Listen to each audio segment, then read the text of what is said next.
Notícia que eu tenho para te dar: o Senado prevê gastar mais de 17 milhões de reais com aluguel de carros para uso dos 81 senadores da casa. O edital para contratação de empresa para fornecimento desses veículos já foi lançado e o pregão para apresentação de propostas será aberto no próximo dia 27 de março.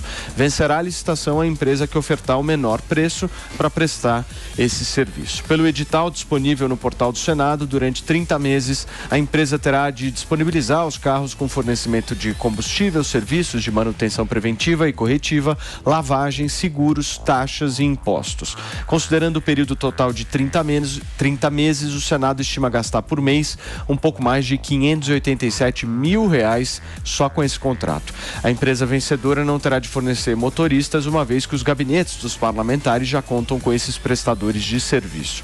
Na justificativa do edital, o Senado afirma que o contrato de aluguel de carros tem o objetivo de dar continuidade ao transporte de senadores, da diretoria-geral da Casa, do secretário-geral da Mesa, do presidente do Senado e também de toda a sua segurança em deslocamentos lá no Distrito Federal e também algumas regiões do entorno. Daniel José.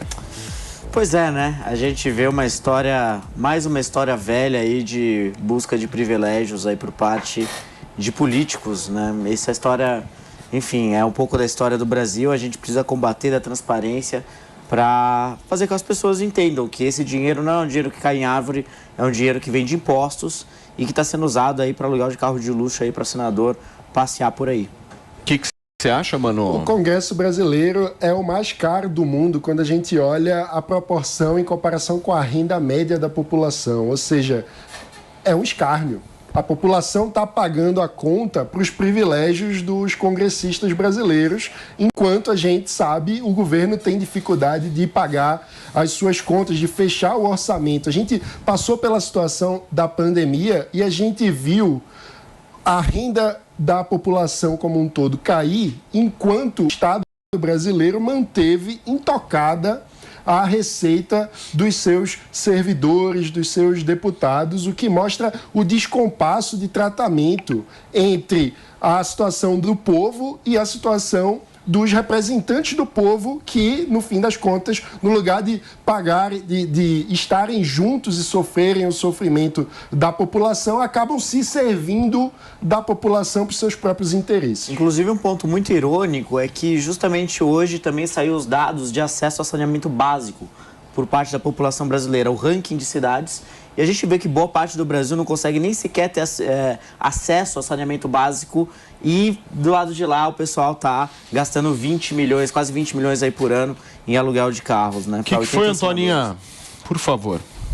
Eu vejo notícias como essas e dá vontade de eu falar aqui meia dúzia de palavrões, entendeu? E volto a pôr a culpa no povo. Vocês veem lá as imagens, é um bando de carcaravelhos da velha política que esse povo reelege. A maioria vem daquele regime do coronelismo, né? Porque você vê que são os velhos já caindo nos pedaços, né? Que provavelmente foram reeleitos, entendeu? Então é a velha política, R$500 milhão para aluguel de carro para 81 homens. Isso fora o gasto da Câmara Federal. Gente, não é possível, não precisa passar da quarta série para entender que esse país é uma piada, que vocês estão elegendo a velha política, que vocês estão votando errado, que vocês, povo, eu falo povo, não merece passar por isso. É um escárnio, como disse o Mano, entendeu? R$500 milhão de aluguel de carro para os velhos carcarás, que não fazem nada. E eu vi meia dúzia de gente ali que não era nem para estar no Senado, não era nem para estar concorrendo, porque a ficha é mais suja que pau de galinheiro. Ô Bissoli, você vê problema nesse caso específico? Porque aluguel de carro sempre teve ali, né? Aliás, nós estamos falando só do custo do Senado, né? Que são 81. Tem mais 513 parlamentares também que estão com uma certa estrutura.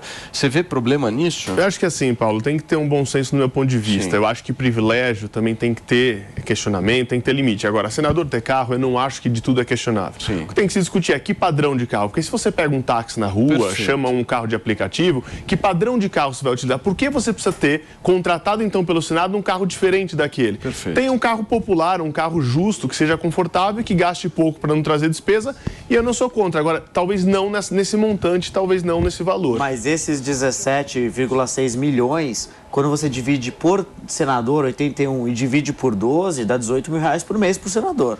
E uma coisa, a gente precisa diferenciar o que é dar condição de trabalho para o parlamentar, o que é razoável, de privilégio, porque usam esses cargos para quê? Não, porque é o seguinte, eu já vi discurso das pessoas falando assim, político tem que andar de transporte público. E aí vai na mesma linha de que, sei lá, político tem que só usar o SUS, político tem que colocar os filhos só na educação pública. Vocês acham que esse discurso ele tem algum tipo de... Porque é muito fácil sempre jogar para a plateia isso, né? A coisa mais fácil que tem é você fazer esse discurso, falar, político tem que andar de ônibus. Será? Eu acho que uma proposta como essa facilmente vai ser burlada pelos políticos e, no final de contas, não vai dar o resultado esperado. Se a gente quer serviços públicos melhores, a gente tem outros ângulos para se cobrar e outras formas de se trabalhar para que os incentivos melhorem, para que os políticos trabalhem de fato para dar resultado.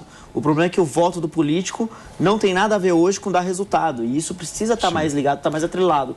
E eu concordo com o Bissoli que eu acredito que no mundo ideal a prática da política seria muito próxima à do setor privado. Da mesma forma como o setor privado tem políticas para os seus executivos, gerentes e por aí vai, que dá uma certa condição de trabalho para ele não ter que precisar pagar para trabalhar, eu acho que deveria ser assim também na política. Mas isso que o Bissoli falou, né, Antônia, é válido, porque, por exemplo, que político precisa de carro, isso eu não tenho a menor dúvida. Agora, não precisava ser um carro de luxo, né? Acho que essa é a discussão.